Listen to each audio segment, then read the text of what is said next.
Hey, good morning or afternoon, whenever you're watching this. This is Miss Twyla. I'm glad to be with you. So happy to Hey, see you all Mom! again. Oh, here's Eddie. Look at Hey, the Eddie. nice stick I found. Wow, that's It cool. looks just like Moses's. Oh, it does. Woo. Do you think it'll part the Red Sea? I don't know. Well, let's talk. We're actually talking about Moses today. So why don't you sit down and we'll talk about him. All right, let me share my screen.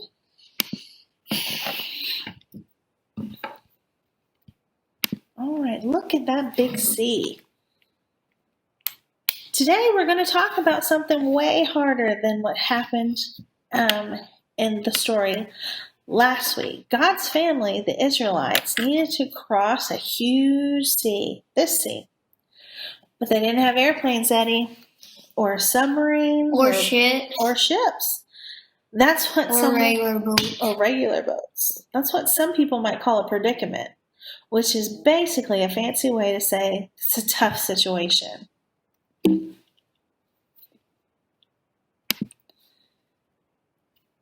This group of Israelites are going to be led by this guy named Moses. Remember him? The burning bush? He was the guy who was going to rescue God's people and lead them out of slavery in Egypt. Think he could have done that on his own, Eddie? No way. There was another really powerful guy named Pharaoh. Pharaoh was not listening to God at all. Thankfully, God was on Moses' side, helping him.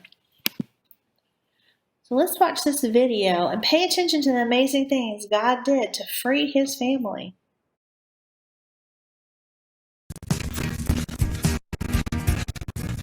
So here's where we are in the story.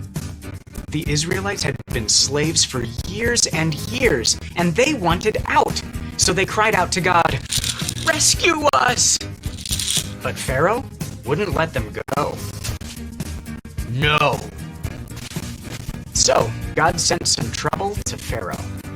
First, God turned the Egyptians' river to blood, but that didn't work on Pharaoh.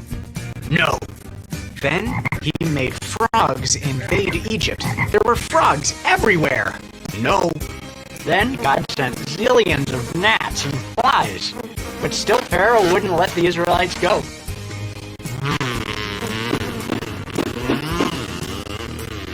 No. So God decided to punish Pharaoh more. He sent sickness and horrible boils to appear on people's skin. No! But still Pharaoh didn't obey. So God sent hailstones, that's pieces of ice, falling from the sky. Next, he sent a swarm of locusts. Now those were like the flies and gnats, only these guys ate all the food in Egypt. And still Pharaoh said, nah. Next was complete darkness. No light. And finally God told Pharaoh that if he didn't obey and let the Israelites go, all of the firstborn in Egypt would die. Unless lamb's blood had been painted on the family's doorpost. That did it. When Pharaoh's son died because Pharaoh didn't obey, the leader finally said to the Israelites, "Go." So that very night, the Israelites left. They didn't know which way to go or where they were headed, but God had promised them something. He said, "I will show you a new way, a new land, and a new home." So, to help them out, God sent a huge cloud for the Israelites to follow. A cloud and a pillar of smoke stretched up to the sky. During the day, the cloud shaded them from the heat in the desert, and at night it glowed with warmth to keep them safe and warm while they slept. When it was time to move, the cloud moved in front of them. And when it was time to rest, the cloud stopped. The Israelites walked and walked and walked until God led his people through the desert to the edge of a great sea. They were wondering, how will we cross the water? When suddenly they heard the sound of thundering and pounding. It sounded like horse hooves. Pharaoh had changed his mind again. He wanted the Israelites back. And now Pharaoh's army was chasing after the Israelites. The Israelites didn't know what to do. They were stuck with a giant sea in front of them and an army behind them, and it was coming fast. They panicked. The water was too deep to walk through and too far and long to swim through. They didn't have boats or horses, and the soldiers were getting closer and closer and closer. But Moses told them, "God will make a way for us to escape." And then something strange happened, something they had never seen before. The cloud moved behind the people and hid them from the Egyptians.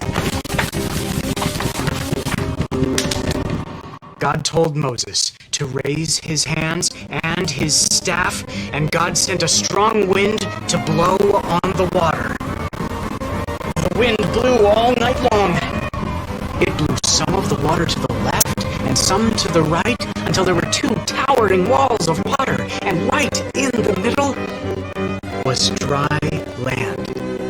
The Israelites took a step, and another step, and another step, until all of the Israelites had walked right through, right where all those enormous waves had been. God had rescued the Israelites again, and it wouldn't be the last time he did that. God would save them again once and for all.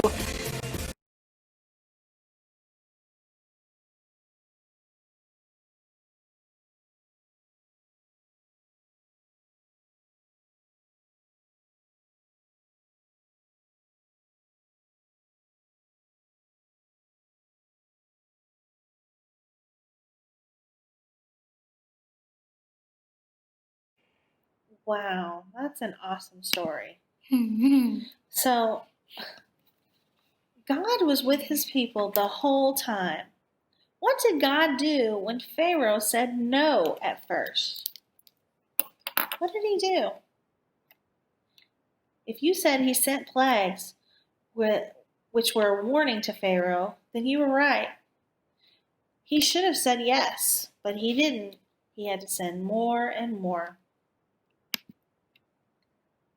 Here's a picture to help us remember some of the or all the plagues. Eddie, can you remember any of them?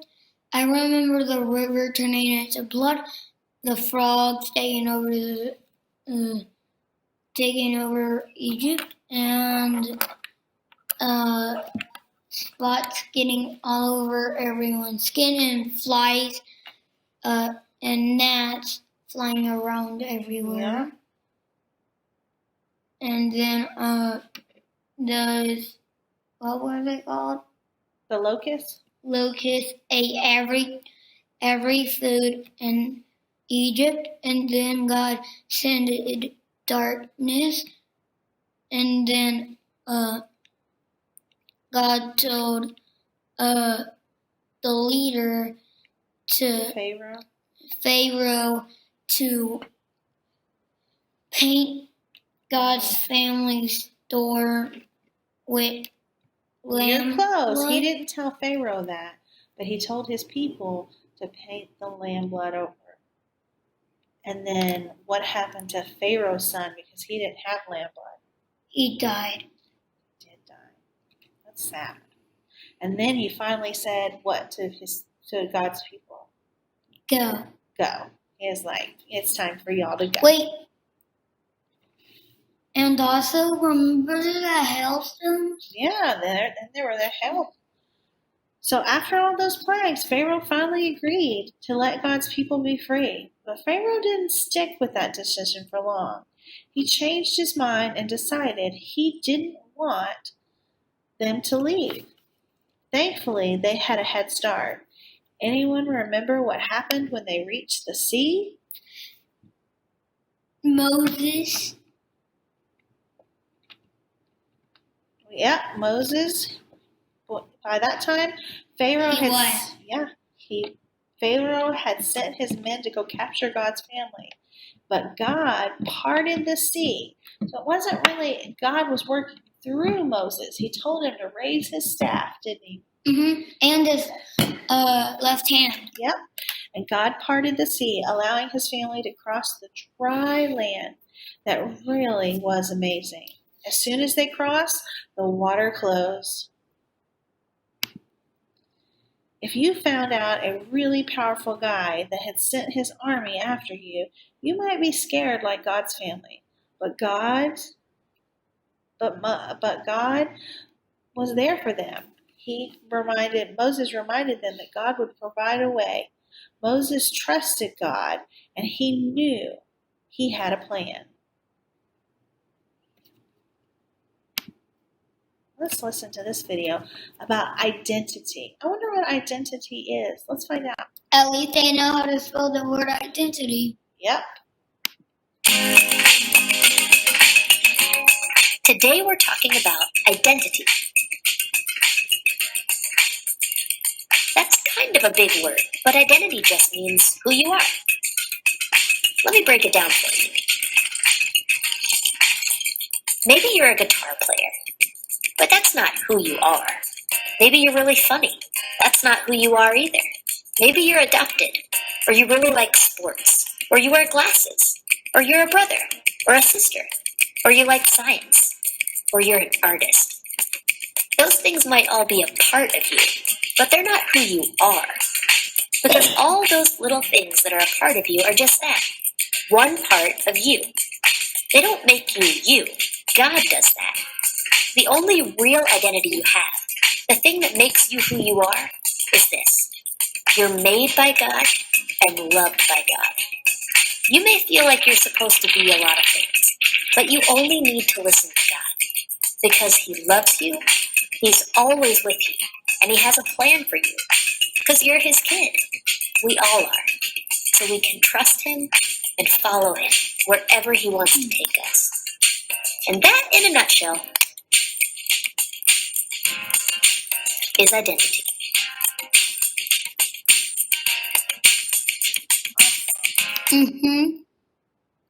So God has a plan for you. He has a plan for Eddie. He has a plan for me. He has a plan for everyone we know. Sometimes we still have a hard time in life, and bad things happen. But we can remember that God is working it all out as part of his plan. We are part of God's family. And just like he rescued his family in our story today, he'll rescue us too. Let's look at this verse that reminds us of that. Jeremiah 29, verse 11. For I know the plans I have for you, says the Lord. They are plans for good and not for disaster, to give you a future and a hope. So let's think about today's story. Why did the Israelites need to be rescued?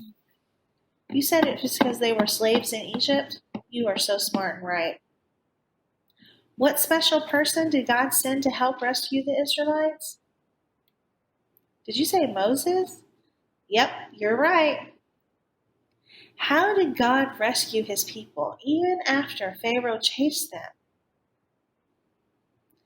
That's right, he parted the sea. Did God have a special plan for Moses? Yes, just like he has a plan for you. So when you ask yourself, does God have a plan for me? Well, the answer is yes. God has a plan for all of us. Just like I said, he has a plan for me, he has a plan for Eddie, and I hope that he blesses you this week and we see you soon at church. All right.